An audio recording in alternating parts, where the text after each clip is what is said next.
primeira coisa que eu queria, assim, o primeiro questionamento, né, quando a gente fala de luz, é porque luz é um conceito que parece para a gente muito trivial, por um lado, né? Luz, todo mundo sabe o que é luz. Mas se eu fizer a pergunta para você, assim, diretamente, o que é a luz? Alguém se arriscaria a dar uma resposta? Estou esperando alguns segundos para ver se alguém se arrisca a dar uma resposta, mas... A luz é uma onda eletromagnética em um espectro visível? A luz é uma onda eletromagnética de espectro visível. Essa resposta está perfeitamente correta. E aí eu pergunto, o que é uma onda eletromagnética, o que é o espectro visível? E outra pergunta é, essa resposta é única? Sozinha ela está certa? Então, tem várias coisas aí, sabe, que acho que vale a pena a gente bater um pouco de papo, assim, para a gente realmente, assim, ver se entende um pouco melhor e ver. E eu confesso que eu tenho, inclusive, um pouco de interesse em diversas outras áreas que não apenas a física, então vou acabar permeando algumas coisinhas aqui, como artes, por exemplo, misturado no meio.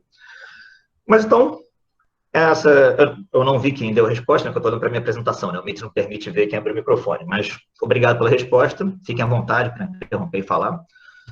Se eu estiver falando muito rápido também, por favor, me interrompam, porque quando eu vou me empolgando isso acontece, então tem que ficar me controlando.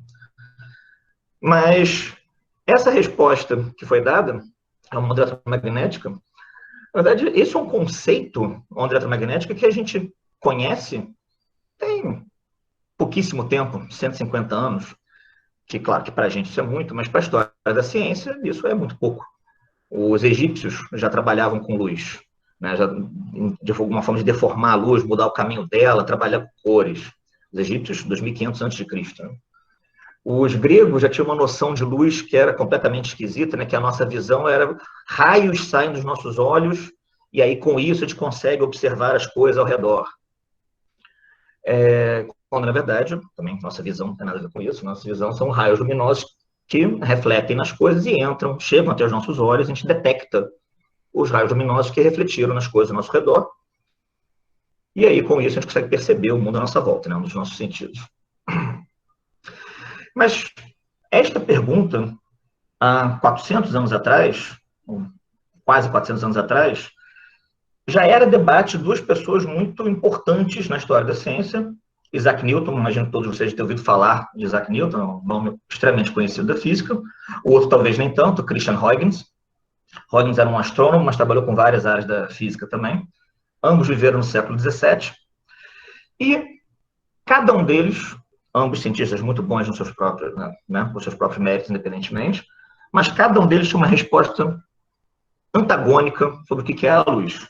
Newton dizia que a luz, na verdade, era composta por partículas, corpúsculos de luz, que andavam em linha reta e obedeciam aos princípios quase, né, da cinemática, da mecânica newtoniana, que tem um seu nome, né, por conta dele mesmo. Então, assim, que a luz, na verdade, eram bolinhas que saíam das fontes luminosas, batiam nas coisas, refletiam nelas, chegavam até os nossos olhos, e aí a gente conseguia identificar por conta dessas bolinhas. O Huygens, por outro lado, falava justamente a resposta que foi dada ali, né? O Huygens disse que era, não, que a luz, na verdade, são ondas. Ele não sabia que era eletromagnética ainda, mas são ondas, se comportam como ondas. O Huygens tem um trabalho enorme sobre ondas, né? Ele lidou muito tempo com mecânica ondulatória. Vou falar ainda o que são ondas também, né? Ondas a gente pensa em mar, normalmente, pelo menos eu pensava. Então, e aí, como é que se chegava a uma conclusão em relação a isso? Os dois tinham seus próprios argumentos, mas no século XVII, né, o argumento que começou ganhando foi o argumento do Newton, que a luz, na verdade, eram corpúsculos, eram partículas, eram bolinhas que voavam pelo ar em linha reta. Por que isso ganhou? Bom, a coisa principal aqui é como é que a luz se comporta do jeito que a gente percebe ela. Quarto escuro, acende a luz do lado de fora, abre um pouquinho a porta, você vê a luz entrando, né, como se fosse um facho, andando em linha reta, como se fossem raios realmente luminosos. E isso levou o Newton a criar esse modelo de raios luminosos, raios que andam, luz, né, que se propaga em linha reta, através de raios que andam em linha reta. Então, aqui nós temos alguns exemplos, eu falo um pouquinho mais disso aqui depois, mas de um raio de luz entrando e aí projetando a imagem lá dentro a sala escura, onde está lá o cara. Isso aqui, na verdade, tem um nome de câmara obscura, vou falar daqui a pouquinho. A luz da lanterna é uma coisa também que a gente já conhece, né? Se propaga como se fosse um facho em linha reta, reflete no espelho, vai bater em outra pessoa. E isso eram coisas muito palpáveis, as pessoas observavam isso. Em compensação, ondas, como eu falei, tem vários tipos de ondas, né? A gente pensa nas ondas do mar, mas, na verdade, uma onda na água, né, se propaga como se fosse uma coisa na superfície. Então, vou voltar falando de ondas novamente. E, gente, fique à vontade para fazer perguntas, acho que vocês quiserem, de novo. Mas aí, então, qual é o problema da ideia de ondas do Huygens? Além de ser meio não intuitivo, né? A gente já está vendo a luz entrando reta aqui, e ondas, aparentemente, têm esses formatos mais diferentes. Em particular, essa animaçãozinha aqui ilustra, né, se a gente tiver uma onda, assim, chegando, né, num anteparo qualquer, né, numa barreira, onde só tem uma pequena abertura, como é o caso aqui, por exemplo, da parede com a porta entreaberta, em princípio, o comportamento normal de uma onda, se a gente fizer isso no mar, numa piscina, alguma coisa que a gente vai ver esse tipo de coisa acontecendo, ela formar esse padrão de ondas, né, circulares, aqui se afastando do anteparo, depois que a onda bate aqui, e isso não se percebe aqui na luz. Esse era o maior argumento, né? Um dos maiores argumentos contra essa ideia do Huygens, e por isso que durante muito tempo a ideia do Newton perseverou. Até porque, desde antes, as pessoas já tinham um certo conhecimento de ótica, um certo conhecimento de como a luz se propaga, e já usavam esse modelo de raios retos, né? Raios retilíneos, para identificar a propagação da luz. Desde o século X, na verdade, com um matemático e físico, um cientista árabe chamado Ibn Sal, que já tinha feito vários. Isso aqui é, obviamente, uma reprodução do original dele, não vou tentar entender isso aqui, porque eu não faço ideia da língua, que, né, não domino o árabe. Mas o que ele está descrevendo aqui, um livro grande, né, que depois foi compilado no século seguinte pelo Al-Hazen, ele faz uma descrição do movimento, da propagação da luz, né, por linhas retas, e, em particular, usando todo o conceito de lentes, né? Não vou entrar aqui em detalhes em relação às lentes, eu não sei se vocês já viram ou quando vão ver isso, né, no ensino médio, mas a questão principal da lente aqui é que você... Oi. É só no terceiro ano. Então, mais para frente vocês vão ver isso aqui de forma mais formal do que eu estou mostrando aqui, mas matematicamente. Mas já para ficar com a ideia do conceito, então, na cabeça de vocês, obrigado a quem falou, by the way.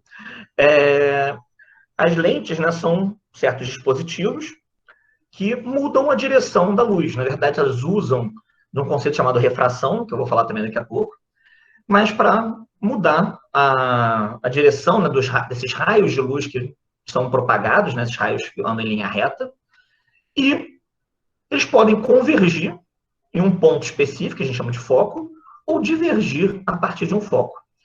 Na verdade, só para ter uma ideia, assim, né, onde que essas coisas são aplicadas, por exemplo, se você pegar aquela ideia, né, de pegar uma lupa, né, uma lente de aumento, e tentar pegar o sol batendo, incidindo sobre a lente de aumento, para tentar botar fogo num pedaço de papel, ou quando as pessoas têm um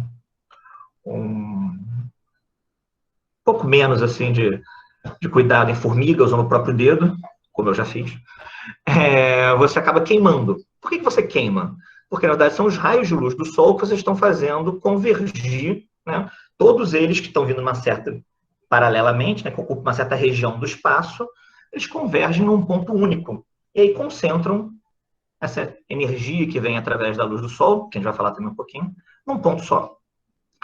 Só para vocês terem uma ideia sobre como esses conceitos aqui foram importantes, antes, inclusive, do Newton, né, fazer da ótica ser desenvolvida de uma forma um pouco mais formal, né, com esse modelo newtoniano, na própria pintura renascentista, daqui o exemplo de um quadro do Rafaelo, muito conhecido, né, de 1510, esse conceito dos raios luminosos se propagando e se concentrando no foco é utilizado ao contrário, onde a ideia do quadro é como se o próprio quadro fosse a lente e o ponto de fuga do quadro, que é o que dá a noção toda de perspectiva para a gente, seria equivalente ao ponto do foco daquela lente, por exemplo.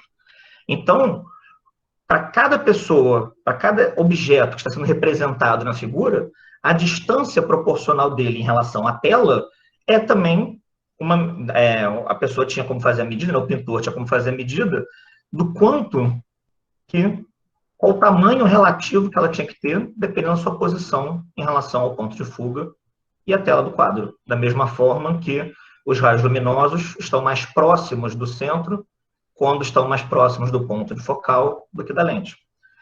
Então, reparem que eu estou falando aqui, né? Falei de luz, não falei nada muito moderno até agora, pelo contrário, mas essa própria noção, né, de como descrever a propagação da luz já tinha uma influência fundamental na arte, nas pinturas, né? Independentemente de como que a física está evoluindo. Essas coisas realmente andam muito próximas umas das outras, paralelas umas com as outras. E aí, pego aqui outros dois exemplos de dois artistas, né? O Da Vinci, todo mundo conhece Leonardo da Vinci, né? Já ouviu falar do nome, que isso aqui são reproduzidos, na verdade, de livros dele, são desenhos feitos à mão por ele, para tentar entender o funcionamento do olho humano por conta da propagação da luz. Raios luminosos vindo de várias regiões diferentes, né, vários pontos do espaço, todo o nosso campo de visão, entra no nosso olho, na nossa íris, e aí são focalizados, por isso que o olho, né, tem esse formato curvo, que nem a lente lá que eu estava mostrando antes, né, que aí focaliza os raios luminosos num ponto, que é o nervo óptico, que fica atrás da superfície do nosso olho. É por isso que quando a gente enxerga mal, né, não enxerga perfeitamente bem, tipo eu, que uso óculos, a gente põe uma outra lente na frente dos olhos para corrigir essas focalizações aqui. Quando a gente precisa usar óculos, justamente porque a imagem correta não está sendo formada no nervo óptico, mas em algum ponto antes ou depois do nervo óptico. Então, a gente usa a lente para corrigir o caminho desses raios. E outro exemplo que eu estou dando aqui é do Canaletto, mas não é o único artista que faz isso, Caravaggio, Vermeer e vários outros artistas da história fizeram isso também. Tinham representações perfeitas em termos de perspectiva e detalhismo nas pinturas que eles produziam, mas utilizando uma outra coisa, uma outra inovação, entre aspas, tecnológica, né? É tecnológica, mas para a gente associa tecnologia com coisas mais modernas, eletrônicas, futurísticas. Mas é uma tecnologia na época que era a chamada câmera obscura. O que é a câmera obscura? Então, dá para montar em casa, inclusive, versões simplificadas disso. Uma caixa escura, tem uma portinhola aqui para não deixar a luz entrar, mas que o artista conseguia observar. Tinha um furinho, ou uma lente, para melhorar em um dos lados. E aí ele via uma imagem que estava aqui do lado de fora, voltando àquela primeira figura que eu representei, né? E os raios luminosos passam por esse furinho pequenininho, não se misturam com outros, né? Porque os outros todos os raios são bloqueados. E aí cada raio que vem e acerta esse furinho, ele se propaga diretamente para o outro lado, bate na parede e produz uma imagem de cabeça para baixo daquilo que está lá fora. Perfeitinho, em vários detalhes.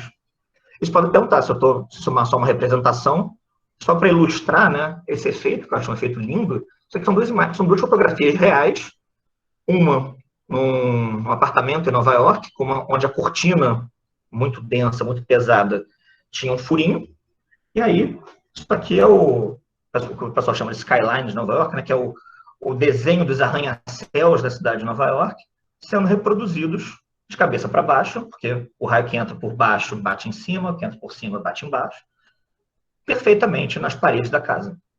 E da mesma forma, isso aqui é o Castelo de Praga, né, na República Tcheca, e isso aqui era uma casa abandonada, que tinha um pequenininho, também um furo na parede, e aí as pessoas que estavam lá viram, né, em determinada hora do dia, né, específica, lá que a luz batia melhor, a imagem do Palácio de Praga perfeita, de cabeça para baixo na parede. Então você vê que os efeitos são... Eu vi que alguém perguntou se eu vou falar sobre os problemas de visão. Eu posso falar, não tenho mais slides sobre problemas de visão, não, mas se tiver alguma pergunta específica para falar sobre problemas de visão, posso tentar responder, se eu souber. Não, eu só perguntei porque você estava falando sobre o óculos, falando que o óculos era esférico e tal. Eu queria saber se você ia dar só uma palhinha, mas assim, foi só curiosidade. Beleza.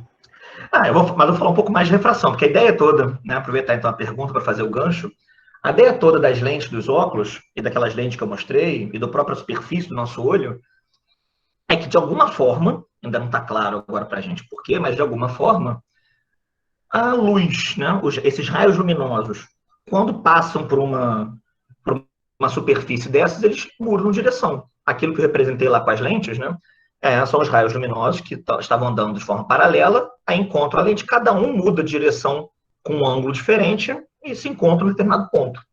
A superfície do nosso olho, ela funciona desta forma, né? Os raios luminosos entram, então eles são meio que desviados, porque nosso olho tem um formato muito pequeno, e aí, no fundo do olho, essa imagem chega focalizada e o nosso cérebro consegue decodificar esse sinal, né, numa coisa que a gente interpreta como a nossa visão.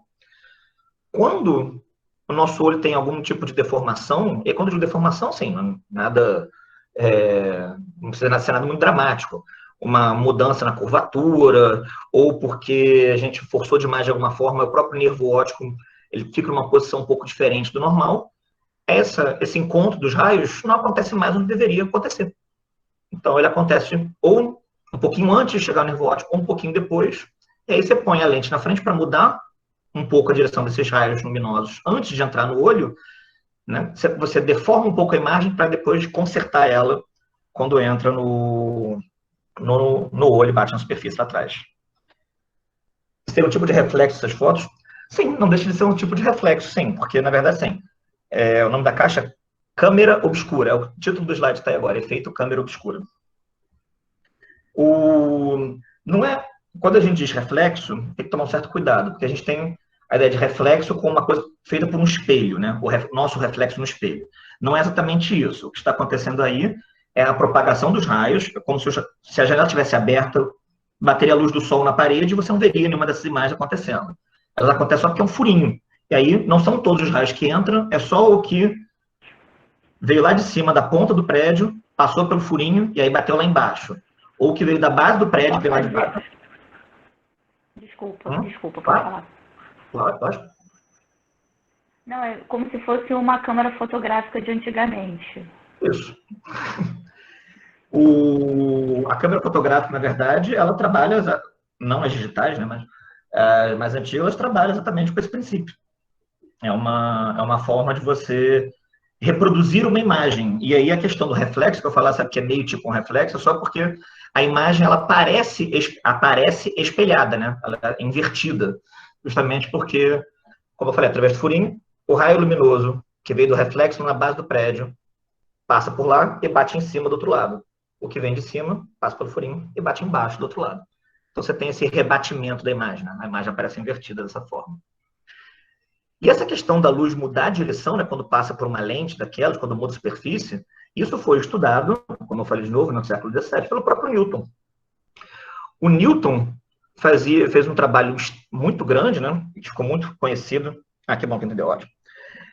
Ficou muito conhecido, a gente vê essa imagem aparecendo várias vezes, a capa de Pink Floyd, você vê em vários lugares, estava inclusive no cartaz, né, algo semelhante de divulgação do seminário de hoje, que é a luz branca passando por esse prisma. Prisma nada mais é do que uma sequência, né, de duas superfícies, né, com um certo ângulo entre elas, de um material, né, no interior diferente do ar que está à volta. Então a gente tem aqui um cristal, um vidro, alguma coisa assim. A luz branca entra, ela se divide, né, ela muda sua direção quando entra no prisma e depois muda de direção de novo. E quando isso acontece, ela se separa em várias cores. Isso, naturalmente, não tinha explicação na época. A ideia do Newton, né, que foi propagada durante algum tempo, era que, na verdade, o nosso olho não conseguia separar as diferentes bolinhas, né, os diferentes corpúsculos de luz. A luz branca era como o nosso olho identificava a soma de todas essas cores. E aí, quando você passava por uma superfície que muda a direção da luz, cada cor, né, cada bolinha de cor diferente, mudava a sua direção de uma forma um pouco diferente das outras. Isso está certo, na verdade, né? Isso não está errado. A explicação só não está completa. Mas o que ele observou, e que a gente também pode fazer em casa se quiser, eu já fiz isso com peso de papel de vidro e lanterna de celular. Dá para você ver, você pegar alguma coisa de vidro assim, que tenha duas superfícies que não sejam paralelas entre si, você consegue, dá para reproduzir esse efeito em casa até.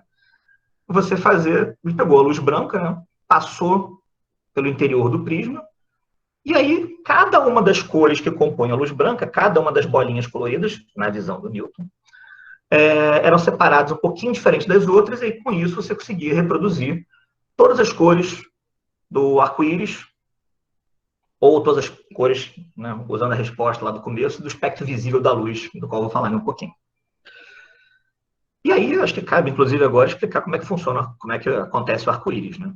O arco-íris acontece, na verdade, porque em vez de a gente ter um prisma para separar a luz do Sol, o que a gente tem, na verdade, são gotas de água na atmosfera. É por isso que o arco-íris acontece geralmente quando chove, logo depois que chove, ou logo antes de chover, ou enquanto está chovendo, que a gente ainda tem gotas de água suspensas na atmosfera. Aí a luz branca que vem do Sol, a luz do Sol não é exatamente branca, mas a gente pode considerar como branca aqui nesse caso, ou quase isso. A luz entra, aí quando bate na gotinha de luz, na gotinha de água, ela divide nas cores todas, né? A luz branca soma todas as cores, ela se separa, cada uma desviada um pouquinho diferente da outra. Bate no fundo da gota d'água, ela é refletida. Se vocês repararem aqui, né, na foto aqui do prisma, um pedaço da luz é refletido, outro pedaço é refratado, né? Existe um fenômeno que acontece de vez em quando, que é a reflexão total, que você nem atravessa para o outro lado, é só refletido, como se fosse um espelho mesmo. Basta pensar que isso acontece, não vou entrar nesses detalhes aqui agora. Mas aí, a luz entra, se divide, se reflete no fundo da gota, e aí sai do outro lado mais dividida ainda, em todas as cores que tem, que a gente vê no arco-íris. E aí, quando a gente está aqui embaixo, o que a gente vê é, para cada gota, que tinham várias gotas diferentes na atmosfera, né? Claro que nunca é uma gota só que forma um arco-íris, tem que ser uma quantidade muito grande, né, para formar esse efeito. O que a gente observa é a luz. Uma das luzes que vem da gota, uma das cores que vem da gota de cima bate no nosso olho, uma das gotas que vem da gota de baixo bate no nosso olho, com várias gotas, a gente forma o arco-íris na nossa visão.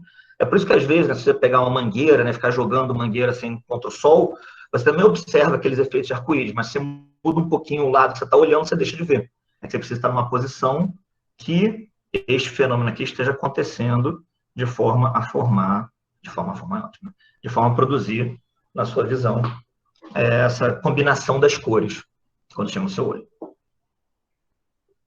Bonito, né? E aí, o Pedro? Professor, Tem tem uma pergunta. à vontade.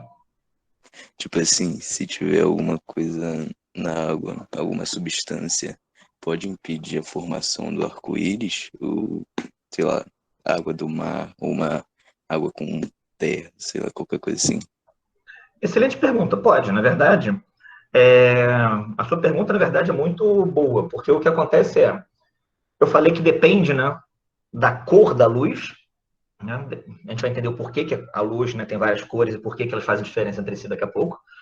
Mas também depende do material. O material onde a luz está, esse fenômeno aqui, né, de mudar a direção quando muda, né, chama de meio, né, mas quando muda de material, né, seja do ar para a gota d'água, seja para o prisma, tem o nome de refração.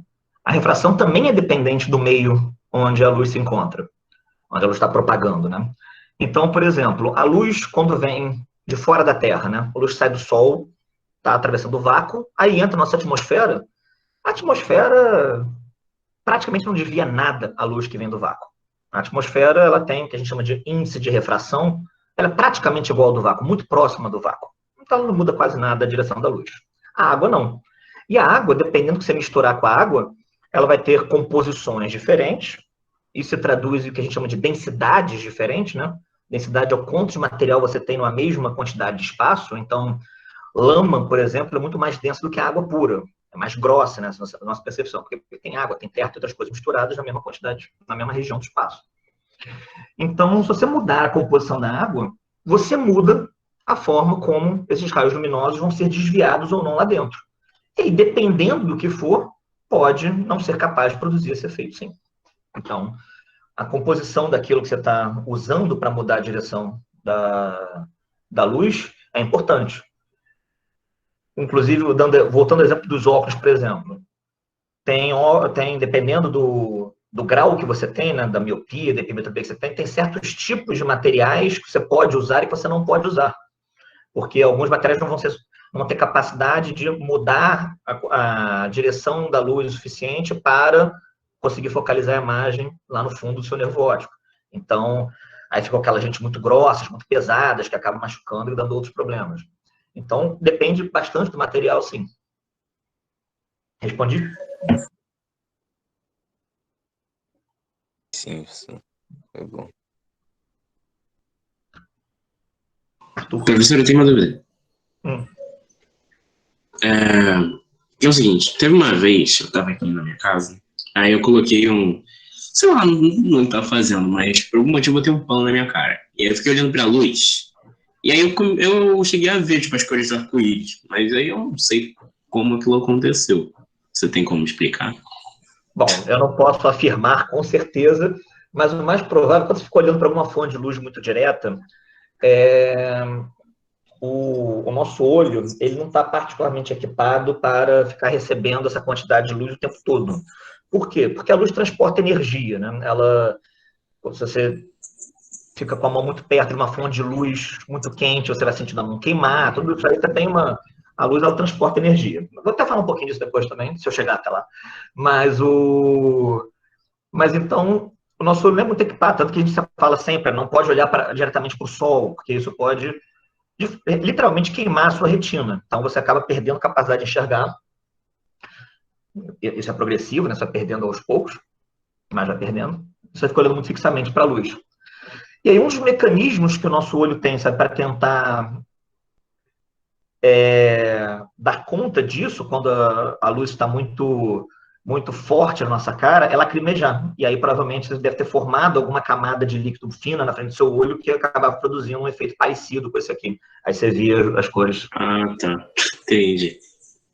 Professor, tipo assim, quando eu tenho uma amiga que ela tem um telescópio, né? Daí ela disse que a gente poderia olhar pelo telescópio. Eu duvidei, né? Aí tá, eu fui lá pra passar um dia. Aí eu falei, bom, eu vou tentar me arriscar, só que ela falou, você é maluco, cara. Aí colocou meio que um negocinho preto antes na lente, meio pra inibir essa mistura do sol. E deu pra gente conseguir olhar com o telescópio mesmo assim, sem os olhos e tal. Eu não recomendo fazer isso. E eu vou explicar o porquê. Por mais que bloqueie boa parte da intensidade da luz, eu vou falar um pouquinho de intensidade depois, o Sol ele produz, né? A gente falou do espectro de luz, mas produz assim, todas essas cores que a gente está vendo, mas existe luz em cores que são invisíveis também, né? Existe luz invisível. Como a primeira resposta todas que eu perguntei, como eu falei, não ouvi quem respondeu, falou que a luz era uma onda eletromagnética. Na verdade, sim. E tem diversos tipos de ondas eletromagnéticas. A gente chama de luz aquilo que a gente consegue enxergar, mas tudo é luz, na verdade. Tudo é eletromagnético, é luz. Então tem uma parte dessa luz aí, que é ultravioleta, que é bem mais danoso à nossa vista. Então, e essa parte pode não ser, a gente pode não perceber se está ou não sendo bloqueado quando a gente põe alguma coisa na frente. Antigamente a gente falava, né, quando eu era criança, vocês não pegaram isso, mas de ver eclipse usando os filmes de fotografia, que eram os velados, que eram os que não tinham projetado uma imagem, ficava tudo escuro. Mas mesmo isso também é capaz de passar ultravioleta, então pode queimar os olhos. Eu vi que a Renata colocou que a Cristo Galileu morreu cego. Sim, especula-se isso mesmo assim. Se ele morreu cego, ele já tinha muita dificuldade de enxergar. Tem um livro chamado A Filha de Galileu, que fala muito das correspondências dela com o pai, que isso fica claro no fim da vida dele, que ele tinha muita dificuldade de enxergar pela quantidade de tempo que ele passou tentando olhar para o Sol com o telescópio. Ele não inventou o telescópio, mas ele inventou o telescópio como a gente conhece, né? Então, que é, na verdade, uma sucessão de lentes para conseguir aumentar os raios luminosos que vêm de algum ponto que está muito distante, e aí a gente consegue enxergar, aumento suficiente para a gente conseguir enxergar nosso olho. O telescópio é um instrumento óptico tipo esse. Fala. O que causa o aspecto amarelado no fim da tarde? Eu vou responder essa pergunta dentro de algum tempo, se você puder esperar um pouco. Porque, na verdade, essa pergunta, na verdade, é outra. A sua pergunta, obviamente, não é outra. A pergunta é essa, tá certa. Mas, para mim, tem uma coisa mais fundamental nessa pergunta: por que o céu é azul em primeiro lugar?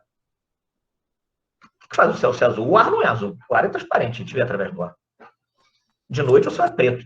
Durante o dia o céu é azul. Pô, eu acho que o céu é azul, que o universo, tipo assim, tem várias paradas pra chegar aqui onde a gente tá na Terra, tá ligado?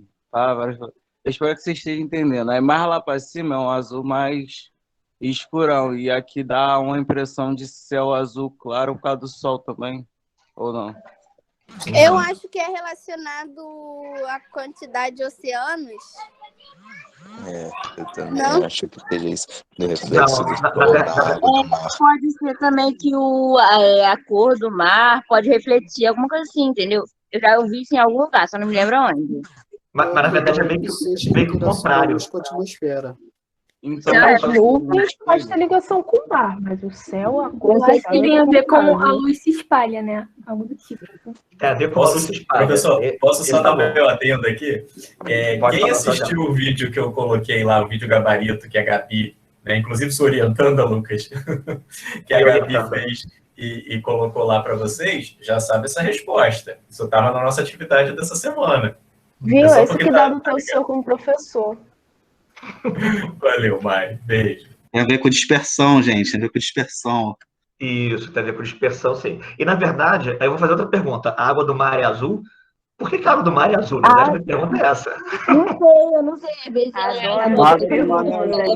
Essa pergunta, professor. Vai até o mar. Quando a gente puder sair na rua novamente, assim, feliz, você vai até o mar, pega a água do mar num copo e vê se ele é azul.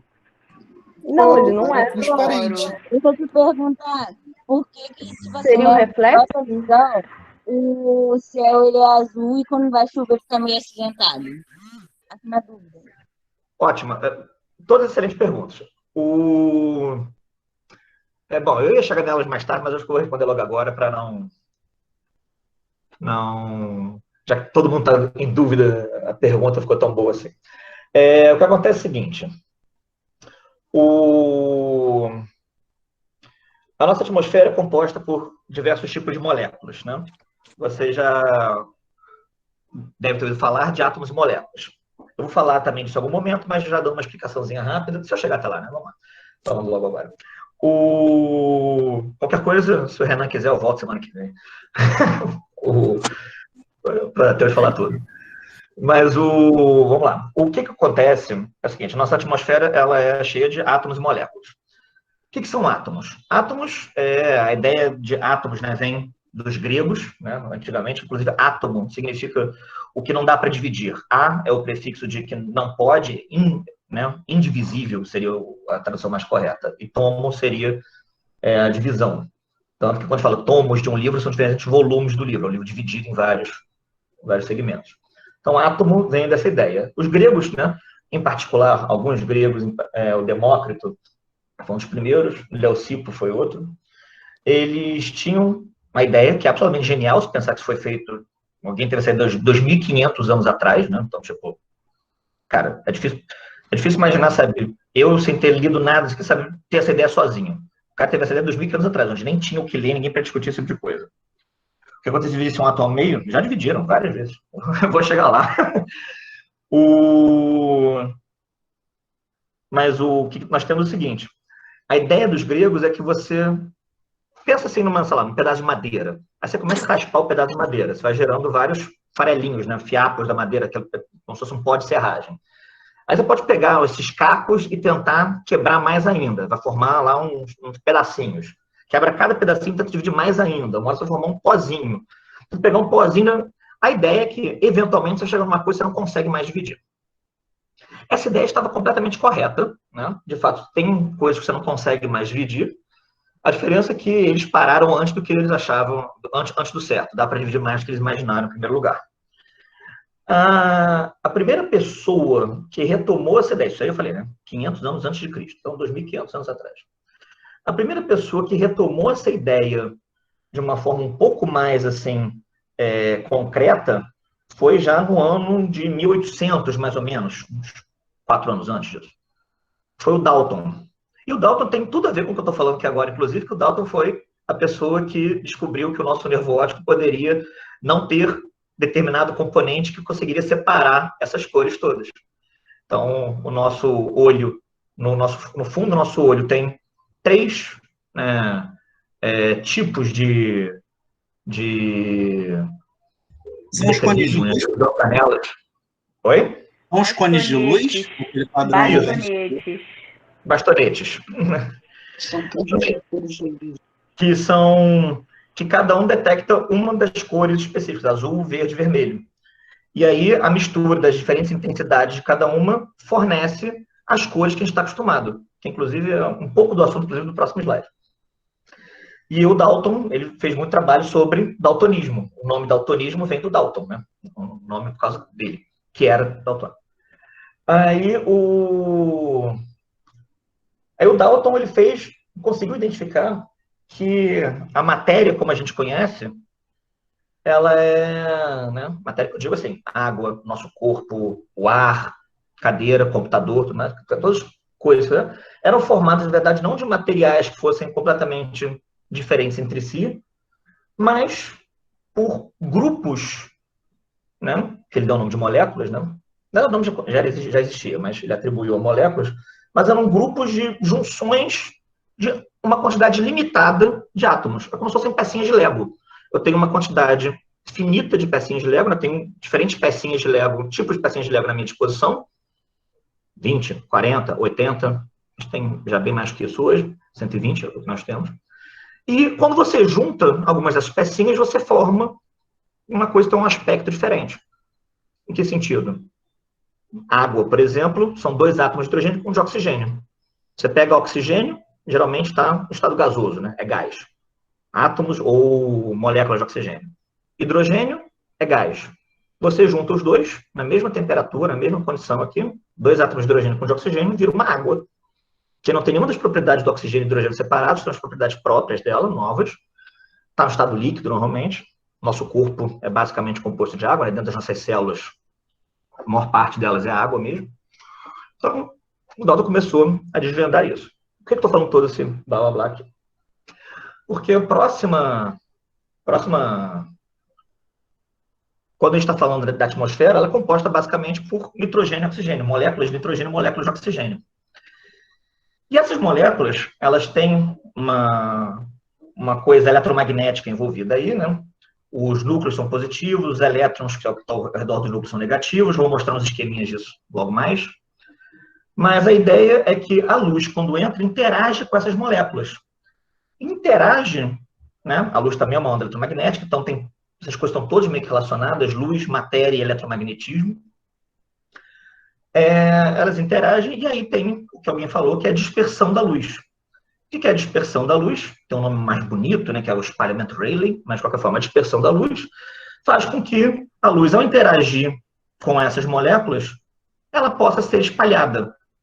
Pode ser interpretado como absorvida e jogada em todas as direções depois. Então, a luz está entrando numa direção específica, bate nessas moléculas, interage com elas, e aí é espalhada, que é o nome que a gente chama, né? O nome oficial mesmo é espalhado. Ela é realmente espalhada em todas as direções. Só que isso não acontece de forma uniforme.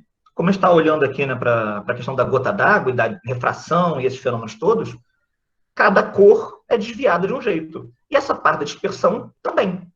Em particular, essa parte da dispersão é muito mais gritante, essa diferença, do que na parte da refração.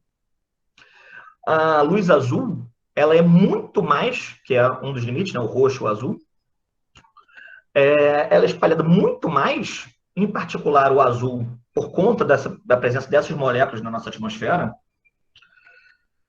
do que a luz vermelha. Então, quando a gente está olhando o céu, né, com o sol a pino, né, durante boa parte do dia, o que a gente está vendo, na verdade, é a luz do sol entrando na nossa atmosfera, só que a parte azul dela, ela está sendo espalhada em todas as direções, por todas as moléculas da nossa atmosfera, ou por uma boa parte delas. Então, o que acontece é que de todas as moléculas da atmosfera, está vindo essa luzinha azul que cada molécula está reespalhando ou dispersando. Então, por isso que a gente tem essa percepção do céu azul. E à noite a gente não vê essas cores. Na noite o céu está preto. A gente vê através da atmosfera, das estrelas todas. E no caso do pôr do sol, que o céu começa a ficar mais amarelado, alaranjado, avermelhado, né?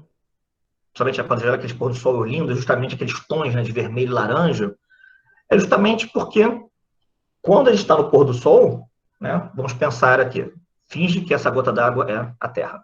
E minha pontinha laser ali é a pessoa.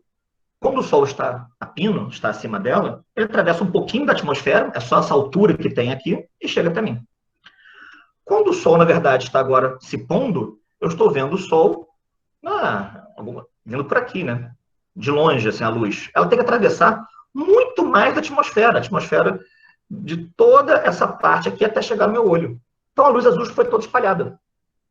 O que sobra é o resto de espalhamento da luz vermelha, da luz laranja. Que a luz azul ficou espalhada, quem está desse lado aqui está vendo. Mas eu que estou aqui vendo o Sol já se pondo, a luz azul já não chega mais até mim. Então por isso a gente não percebe, a gente percebe o Sol, o céu, né, avermelhado, alaranjado, quando está no pôr do Sol ou no nascer do Sol. Então faz. Ajudou? Vai ter umas figuras bonitas daqui a pouco também. Eu vou pular algumas outras para chegar logo nelas daqui a pouco. Professor? Diga. Eu nunca entendi direito o que acontece com a luz violeta. Porque, em tese, ela teria mais intensidade que a luz azul, né? Assim, então, eu nunca entendi muito bem, porque eu até cheguei a pesquisar e tal, e tem a ver com o cone de luz também, dos nossos olhos, né? A gente percebe mal o violeta, na verdade, comparado com as outras. Biologicamente, a gente é ruim para ver violeta. Mas em tese, o céu seria meio violeta ou não? Assim, é azul mesmo? Não. Tem outras coisas aí envolvidas, né? A primeira delas é porque esse espalhamento ele é bem específico em relação às moléculas que tem na nossa atmosfera, e as moléculas não espalham todas as cores, nem por igual, e às vezes nem espalham ponto. Então, por exemplo, a gente vê o nosso céu em tons que vão do azul até o vermelho, até no fim, assim, quando está naquele crepúsculo, você olha não para o lado do pôr do sol, mas para o outro lado, você consegue ver uns tons de azul mais escuros, né? Porque é uma cidade mais violeta, você não percebe. Você também não percebe verde. Também tem luz verde sendo emitida pelo sol, mas a gente não vê o céu sendo verde hora nenhuma. Mas por quê? Porque essa parte aqui do meio do caminho, as moléculas de nitrogênio e oxigênio são péssimas em espalhar. Então elas não espalham luz verde. Então a gente está sempre vendo verde misturado com o outro, o céu não adquire essa coloração. Você só veria o verde olhando diretamente para o sol, e não façam isso. E até porque, olhando diretamente para o sol, você vai ver misturado com as outras, você não vai identificar verde nenhum. Então, assim, depende. A atmosfera de Marte, que tem metano, por exemplo, presumo que seja o contrário. Que o céu seja mais vermelho, porque o metano espalha mais vermelho do que as outras cores todas. Então... As outras cores, é isso mesmo. Então, no caso, tem a ver também com essa relação de como essas faixas de cores se relacionam com os gases que estão presentes na atmosfera, né? Isso. Na verdade, assim, de novo, quero ter vários slides ainda para frente. Mas eu falo isso assim, brincando, tá? Não tem nenhum problema. Essa coisa de como cada molécula interage com a luz é muito particular de cada molécula, de cada átomo. Então, isso aí, a estrutura toda dos átomos e moléculas promovem interações com a luz, né, com cada uma das cores, de forma muito diferente uma para a outra. Então, se você mudasse a composição da atmosfera, o céu mudaria completamente de cor. Poderia mudar completamente de cor, não necessariamente, mas... Posso fazer uma pergunta? Claro. A gente está falando sobre gás, né, e cores e tudo mais. Eu não sei se tem a ver, mas vou perguntar a si mesmo. Eu queria saber, por exemplo, por isso que quando a gente vai queimar oxigênio, queimar hidrogênio, muda de cor, cada gás tem uma cor característica, não é isso? Sim. É o experimento do Kirchhoff-Bunsen. Foi feito pela primeira vez em 1856, eu acho. O Bunsen do bico de Bunsen mesmo, né? Então, ele desenvolveu um negócio para estudar essas coisas, inclusive. Mas é por isso mesmo, da estrutura de cada átomo, cada molécula. Isso. Obrigada. Nada, gente, tô aqui para isso. O João levantou a mão. Boa tarde. Boa tarde. O senhor disse que a gente não capta muito bem a cor índigo, mas assim, hipoteticamente, numa atmosfera em que a cor índigo é como o verde em outro planeta por conta do metano, a nossa biologia, mesmo com a atmosfera propícia a nos indicar a cor verde, não captaria? A cor índigo, no caso, perdão. Essa é uma boa pergunta para a qual não tem uma resposta, né? A questão quando você pega assim, a evolução das espécies, né? Pega lá a teoria de evolução do Darwin, com a seleção natural, você tem que uma explicação para nossos olhos serem bastante bons para identificar as cores do visível, justamente que são as cores que entram na nossa atmosfera. Você pega lá, boa parte das cores que para a gente é invisível, quase toda a faixa do ultravioleta, a boa parte do infravermelho, tudo isso é bloqueado pela nossa atmosfera. Então, a gente não são cores ou faixas, né, de luz ou de radiação eletromagnética que servisse muito para a gente conseguir ver as coisas. Então, especula-se, né, que a boa parte da nossa visão evoluiu meio que baseada no espectro de luz que passa pela nossa atmosfera vindo do Sol. Claro, isso pensando na gente evoluindo há 500 mil anos atrás, 1 milhão de anos atrás, não agora. Né? Agora a gente pode produzir de outras formas.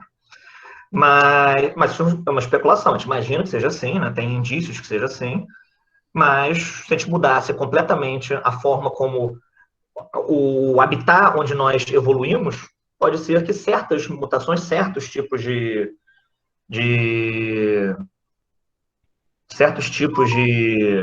adaptações que a gente acabou tendo, né, não fossem tão bem sucedidas quanto outras. E aí, quando as pessoas vão se reproduzindo, as pessoas que têm as adaptações mais adequadas àquele ambiente sobrevivem mais, aí tem mais filhos, tem mais proles, tem mais descendência, e aí por aí vai.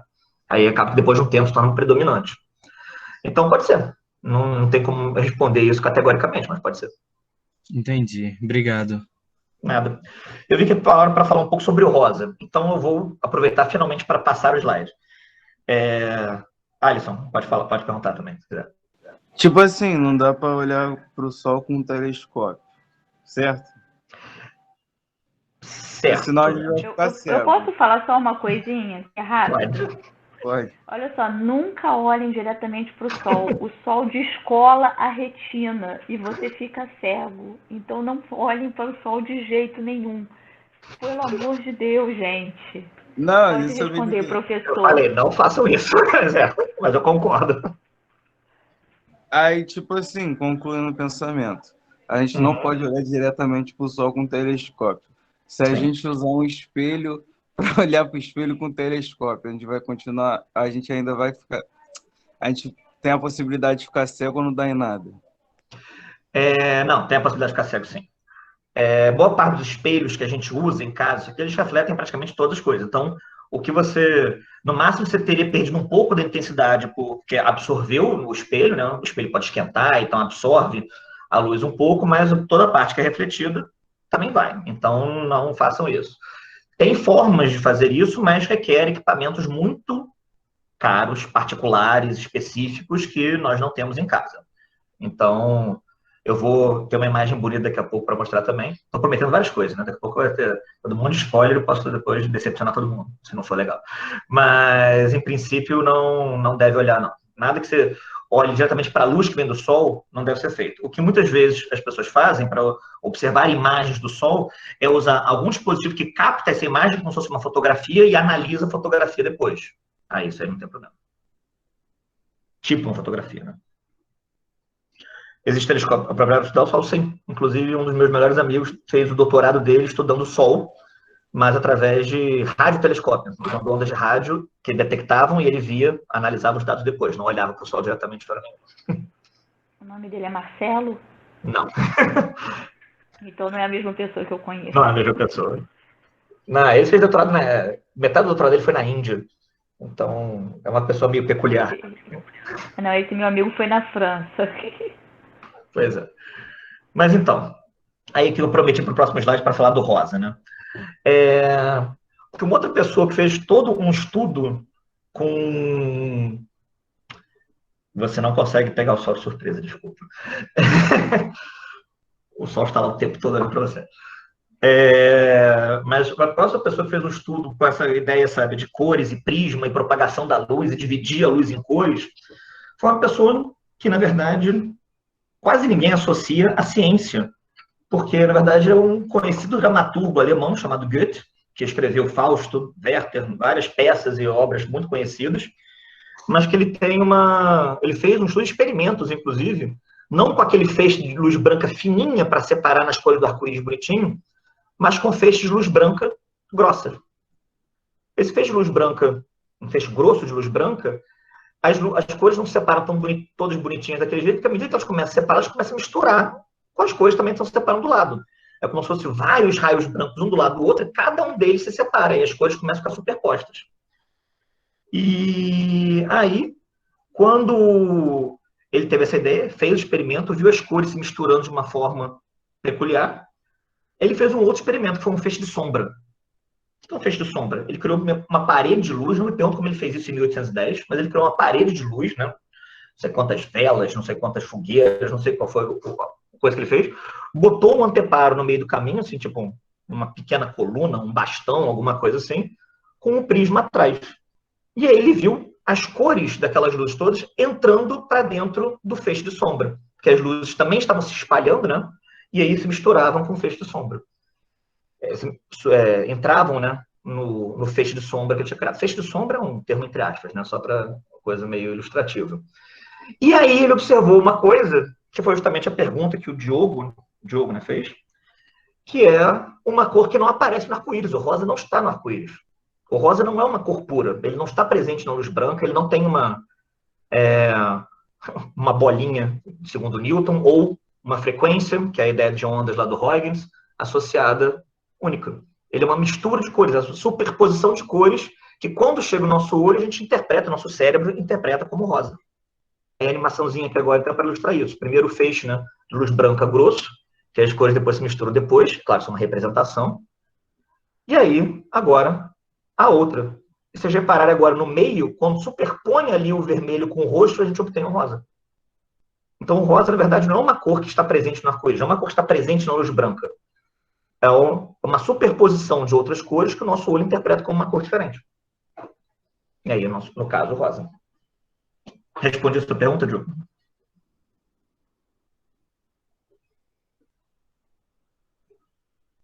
Beleza. Só fazer um comentário. No caso, porque é uma coisa muito interessante, né? Essa composição da luz branca, que eu interpreto como uma composição harmônica, que ele tem uma certa harmonia para eles poderem andar juntos e dar essa condição de uma característica que nós observamos como luz branca, né? Eu imagino isso. A sua ideia é muito interessante. Eu vou tocar em um ponto, porque essa coisa de harmonia e ondas tem tudo a ver com ondas sonoras também, né? Tem o movimento harmônico, que a gente chama de movimento ondulatório, quando é periódico, certinho. Então, a sua ideia é bem interessante. Eu vou falar um pouco mais da parte de ondas já, e aí qualquer coisa você volta e a gente comenta, pergunta. Beleza? Yasmin falou assim, o roxo também é uma cor primária. Não, aqui na verdade o que a gente consegue perceber é que quando a gente faz uma superposição das cores primárias da luz, é o vermelho, o verde e o azul. O azul escuro, né, está no fim do espectro visível, se você lembrar das cores do arco-íris, né, tem o violeta ainda, mas tem o azul.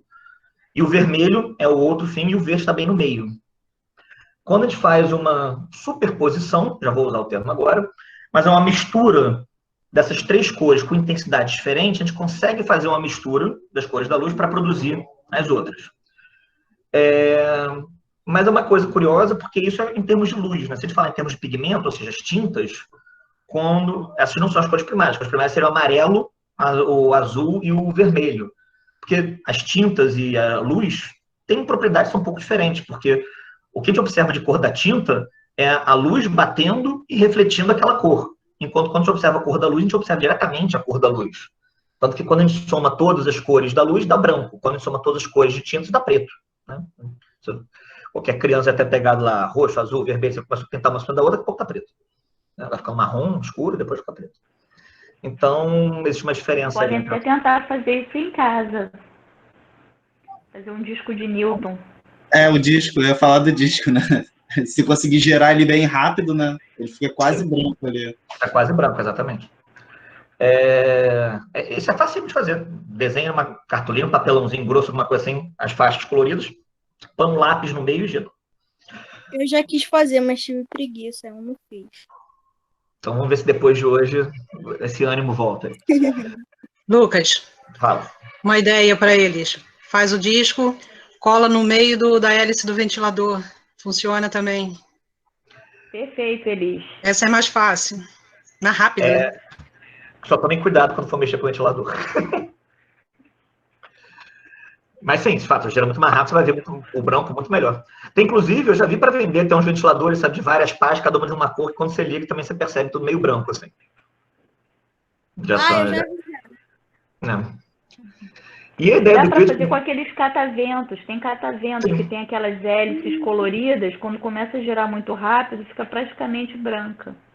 Que são umas flores. Não sei se vocês já viram, vende muito na beira da estrada, aqueles cataventos.